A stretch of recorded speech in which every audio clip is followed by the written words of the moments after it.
So turning now to education, California State University is doing something huge to help bridge the digital equity gap that so many college students face. The university has launched a new program. It's called CSUCCESS at 8 campuses that will put up to 35,000 iPad devices and other digital tools directly into the hands of students. And joining us now live via Zoom to tell us more is Cal State Chancellor Dr. Joseph Castro, the first Mexican-American to lead the nation's largest university system. And we're so happy to have you with us, Chancellor. Good morning. Morning, Chancellor. Good morning. Thank you for inviting me today. Oh, we're delighted to have you, especially because during the pandemic, we saw the inequities of people didn't have internet access, they don't have iPads and tools to actually compete and to learn. So talk to us about the CSUCCESS program and why it's so important. Sure. Thank you. This is all about equity. I heard you talk about that earlier in your show, and this program will ensure that all of our new freshmen and transfer students at 8 of our campuses, including 3 in the Los Angeles area, the Los Angeles, Northridge, and Channel Islands campuses will have access to a quality mobile device, in this case, an iPad Air and an Apple Pencil and a keyboard folio that will enable them to be successful. We know that many of our students come from very modest financial backgrounds, and we want to make sure that they have the tools to be successful. And how do folks sign up for this program? Well, we've made it very easy. Each campus has a website, and students just need to go to that website and let us know that they would like to have the tools, and we will get them to the tools at the beginning of this semester.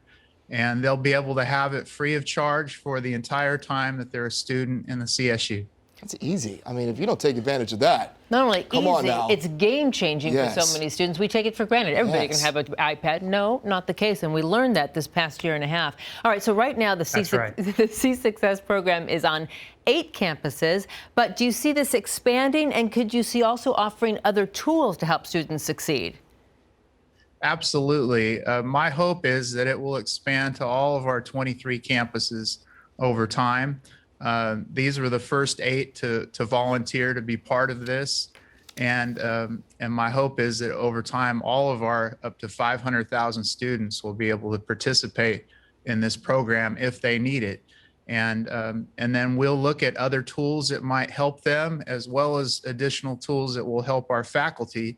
We invested heavily in professional development during the pandemic to help our faculty teach in this new way, so that their courses over time, some of them may be virtual, some may be hybrid, virtual, and in person even after the pandemic is over.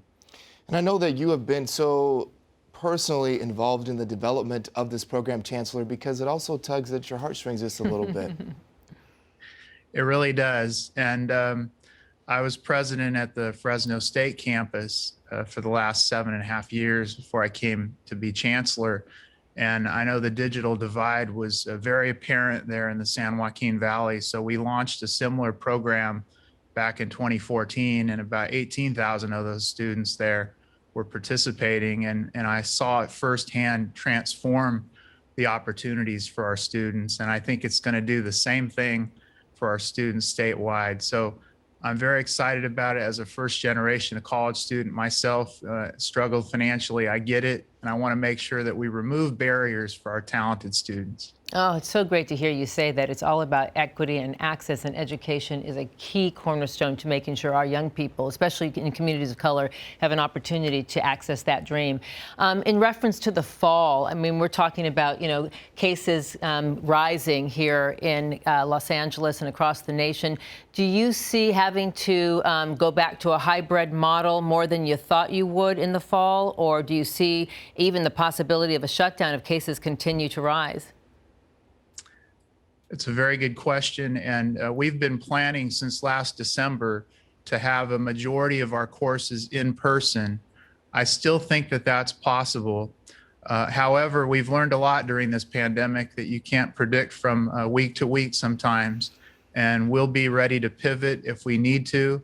The most important thing is that we keep everybody safe, And we've been urging all of our students, faculty, and staff to be vaccinated.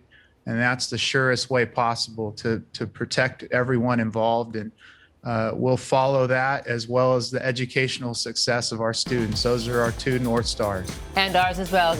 Chancellor Castro, thank you so much.